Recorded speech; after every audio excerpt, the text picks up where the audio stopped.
Hello everyone, my name is Jocelyn and I'm going to talk about something rather serious today. So, they say you never forget where you were when you heard big news. Large events that impact the world, such as the Queen of England, the United Kingdom, the Commonwealth, passing away. I'm never going to forget what happened that day, because I was at work. I was already feeling in a pretty bad mood because someone who I knew, who was very close to somebody else I know, had passed away recently, and I wanted to go to work. I wanted to not think about sad things. I wanted to just pour some pints, chat to customers, and get on with it, and put that to the back of my mind. That was not to be.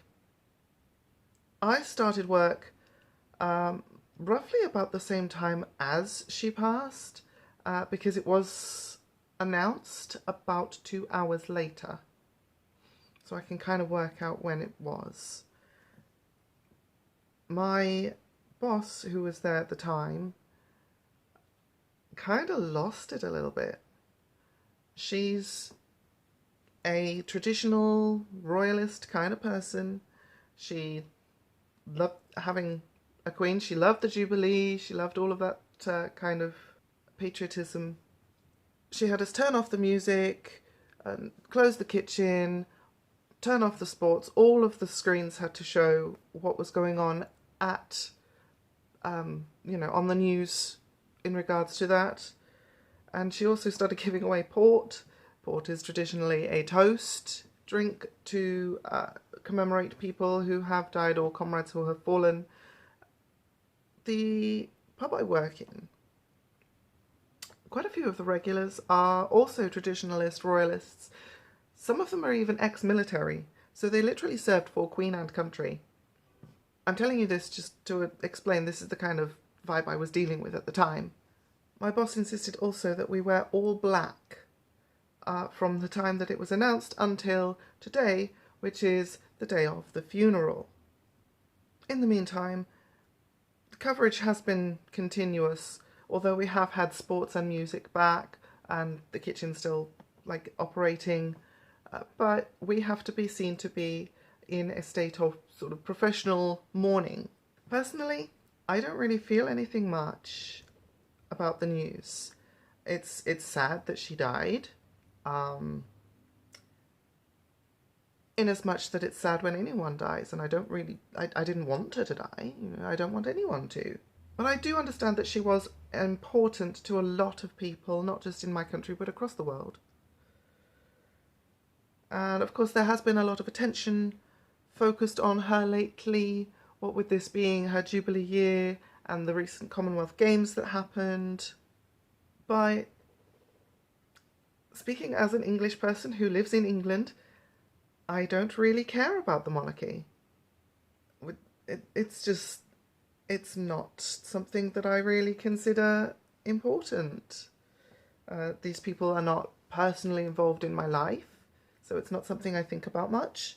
It is weird having this, celebrity figure who has been there literally for a lot of people's, lifetimes, suddenly no longer there. I don't agree with the idea of a monarchy. I think that it should be abolished. Not in a, bloody revolution kind of way, like in France. It's, if that at all can be helped. I'd rather have a more peaceful kind of dismantling of power happen there. But that's just what I think, and obviously there are some other people who think that as well, but there are a lot of people who are proud to have a monarchy. My reasoning for that is that the notion of hereditary privilege is, I feel, kind of bullshit. And as a leftist, it does not sit well with me. Yes, I know that they do pay some taxes now, but they also take a lot of money from taxpayers, and they use that money to go do things.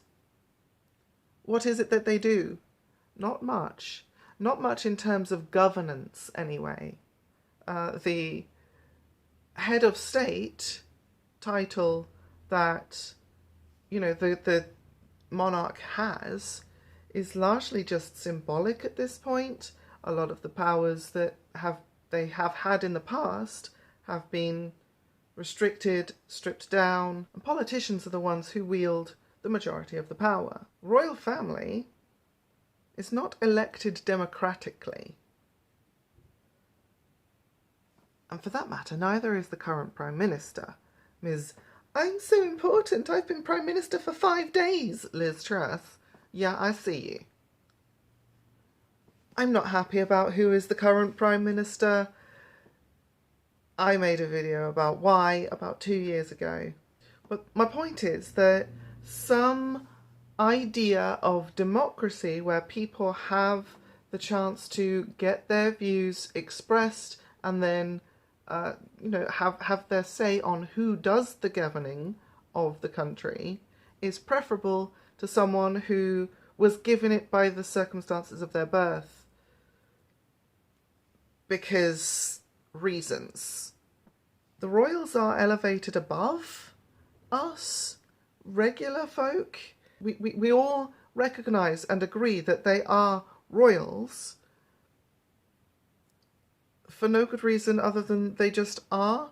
This is another social construct. I do have a little bit of experience talking about social constructs recently.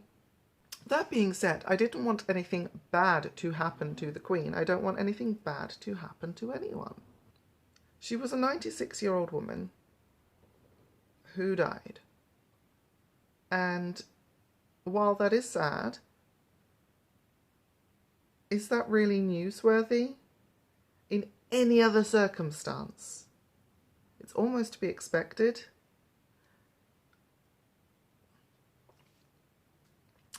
Now, this country does have a lot to offer in terms of rituals, funeral rites, pomp, all of the stuff that's been happening this past week, the visitors to the coffin while she's lying in state. I remember the last president who died, that would be George H.W. Bush. He was given a state funeral that was obviously not a modest affair. It was a large funeral, but it had none of these rituals that we have seen this past week. What I'm saying is that it's just not ordinary for people to go visit a coffin of someone who they don't know.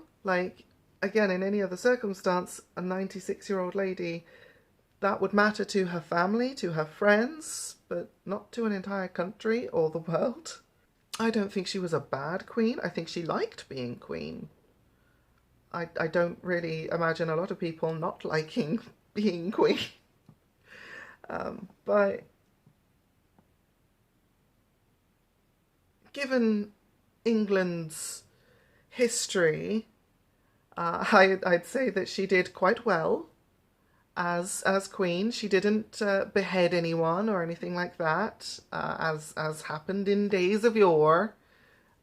But I don't think that she really did much of anything, again, in terms of impacting people's lives directly, because she wasn't really in a position of power.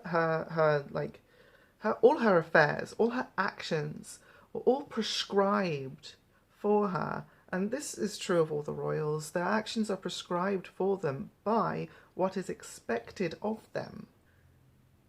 The royals' lives, therefore, are really not their own. And I do feel a little bit bad, sad for them that they have to grieve so publicly, that they are not allowed to grieve privately. I feel that's, very sad, especially for the new King Charles, who has had to step into this mantle that, yeah, okay, I'm pretty sure he was expecting that this might happen, but still, it's not something that you would want to do in this circumstance.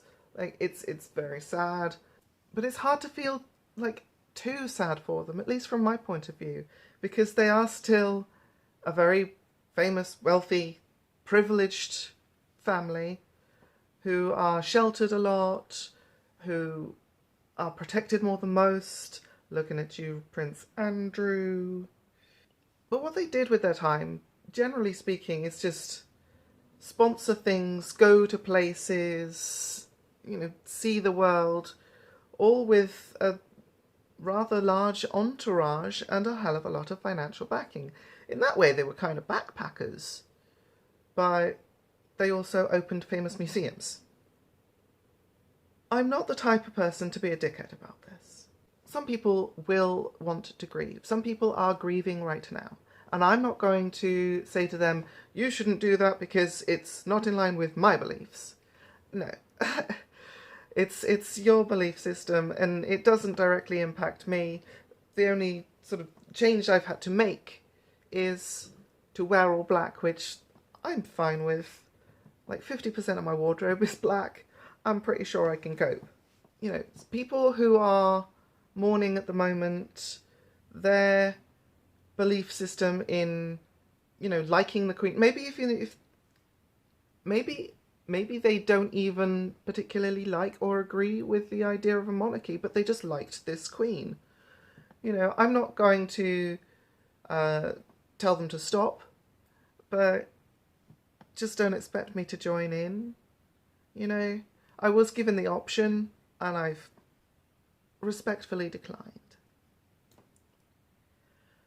One last thing I want to talk about is the phrase, God save the King, or as was up until last week, God save the Queen. This is a phrase that I have never really used in terms of actually meaning it. It's not something I've ever said with conviction, and it's not something I plan to start saying in any sort of meaningful way. Obviously, when I'm referring to the name of the national anthem, I am not revering either of the institutions that I don't believe in, that being God and the monarchy, because I am not a religious person, and I don't agree that there should be an established monarchy.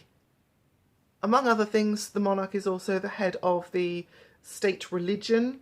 Again, I think the idea of having a state religion should be abolished, even though this is a largely secular country in practice. But yeah, as someone who doesn't believe in God and doesn't agree with there being a state religion, even if I did support the monarchy, I still would have a problem with saying it or singing the national anthem. Nobody sings the national anthem with conviction anyway. It's bloody dreary. It's a bit of a dirge. But anyway, that's my thoughts on what's happened and what is happening. Let me know yours in the comments below. And until next time, be well. Bye.